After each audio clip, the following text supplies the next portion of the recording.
गोठली बख्श बुगे में साम्हूं ताक आहे असांजे माइटनि जी आहे तमामु हिन ते वण जाम लॻल आहिनि।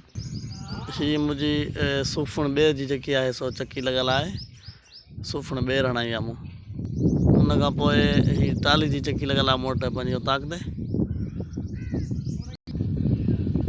हीअ साईं मुंहिंजा असांजी ग़रीबाणी ॻोठ जे लिहाज़ सां मेन जेकी आहे उताक सॼो ग्राउंड आहे उताक जो।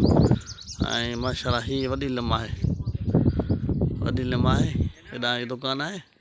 हीअ यको सॼो ग्राउंड आहे, सॼो ग्राउंड आहे। हीअ रोड आहे, हीअ उताक आहे ऐं हीअ वॾी लिम जी जॻह आहे न जेकी लॻल आहे मुंहिंजे वालिद साहब जी लॻल आहे। अलाह हुनखे हयाती ॾींदो। हाणे इन हेठां 5-6 खटूं पइजी सघनि। तमामु जेकी आहे हिन छांव घटी आहे, तमामु ज़बरदस्त छांव अथसि।